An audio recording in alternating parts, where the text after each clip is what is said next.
আমরা একটু জোটের রাজনীতি প্রসঙ্গে আসি। আমরা একটু বিএনপির সাথে জামায়াতে ইসলামীর দূরত্ব, একটা জোট তো ছিল, সেই জোটের থেকে যে বিএনপির সাথে যে দূরত্বটা বাড়লো, এইটার কারণ কি বলে আপনি আসলে মনে করেন? মানে মানে মানে আপনি কি মনে করেন যে বিএনপির সাথে কেন আপনি বলতে পারেন জোট জোট নেই, কিন্তু আচ্ছা। দেশের স্বার্থে আমরা কিন্তু দূরত্বে নাই।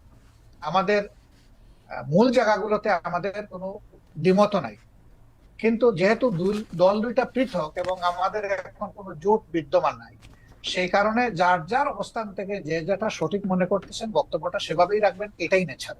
এবং একজন দেশের আপনি সচেতন নাগরিক হিসেবে রাজনীতি যদি বাদও দেন, আপনার চোখের সামনে যদি কোনো ভালো কাজ হয় তাকে আপনার অ্যাপ্রিসিয়েট করা দরকার। আবার কেউ যদি কোনো মন্দ কাজ করে তাকে সংশোধনেরও আপনার চেষ্টা করা দরকার। তো দেশের স্বার্থে যদি আমি কথা বলি এবং আমাকে যদি কেউ ক্রিটিসাইজ করে, আমি এটাকে ওয়েলকাম। কারণ ক্রিটিসিজম না হলে পারফেকশন আসে না, আর মানুষ কেউ ভুলের ঊর্ধ্বে না। আমরা ভুল করতেই পারি, ব্যক্তিগতভাবেও করতে পারি, আবার সামষ্টিকভাবে দলগতভাবে আমরা ভুল যদি কেউ ধরিয়ে দেয় সেই তো আমার প্রকৃত বন্ধু। আর যারা সমালোচনা করে তাদেরকে আমি বন্ধু হিসাবে নিই, কিন্তু আমার ভুল দেখেও যারা নীরব থাকে আমি তাদেরকে বন্ধু মনে করি। ওকে, ডক্টর শফিকুর রহমান, আমরা কিন্তু দেখতে পাচ্ছি যে এই সরকারের মেয়াদ বা নির্বাচন প্রশ্নে আপনি মনে করছেন বা আপনার দল মনে করছেন যে এই সরকারকে একটু যৌক্তিক সময় দেওয়া প্রয়োজন। বিএনপি মনে করছেন যে ইলেকশনের ঘোষণা বা ইলেকশনের একটা রোডম্যাপ যে সরকার ঘোষণা করছে না, সেটি একটি ঠিক কাজ নয়। তো এই ক্ষেত্রে কি আপনাদের মধ্যে বিএনপির সাথে কোনো আলাপ আলোচনা হচ্ছে? আপনারা কি একটি জায়গায় আসতে পারবেন, নাকি আপনাদের অবস্থান এরকমই থেকে যাবে? অর্থাৎ বিএনপি এই মুহূর্তে নির্বাচন চায়, জামায়াত চায় সংস্কার করে নির্বাচন হোক।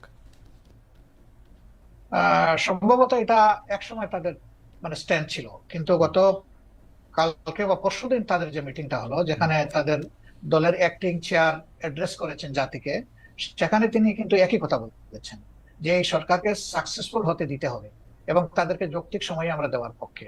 এখন যৌক্তিক সময়ের বাইরে কিন্তু এখন আর কেউ স্পেসিফিক কোনো কথা বলছেন না, কাজে এই জায়গায় আমাদের একটা ঐক্য হয়ে গেছে। এখন প্রশ্ন দাঁড়াতে পারে যে এই যৌক্তিক সময়টা কতটুকু। তা আমরা দুটো রোডম্যাপের চিন্তা করছি। একটা রোডম্যাপ হবে সংস্কারের রোডম্যাপ, আর একটা হবে নির্বাচনের রোড। আগে হবে সংস্কারের রোডম্যাপটা, তারপরে হবে সংস্কারের নির্বাচনের রোড। তো সংস্কারটাই আমরা এখন সরকারের কাছে চাইবো যে কতদিন টাইমলাইনটা কি হবে। বিভিন্ন তারা তো সবকিছু সংস্কার করতে পারবেন না, বেসিক জিনিসগুলো সংস্কার করে যাতে একটা তারা neutral fair and credible election যাতে তারা উপহার দিতে পারেন, সেটার জন্যই তাদেরকে আমরা সর্বাত্মক সহযোগিতা করতে চাই। এই সময়টা নাতি দীর্ঘ হওয়া উচিত, তারা এটা বুঝবেন কতটুকু, জাতীয় বুঝবে কতটুকু। ঠিক টাইমটা মাত্র 1.5 মাস যায়নি তো এখনো, এই 23 তারিখ 1.5 মাস হবে। আমরা একটু অবজার্ভ করছি, একটু সময় নিচ্ছি।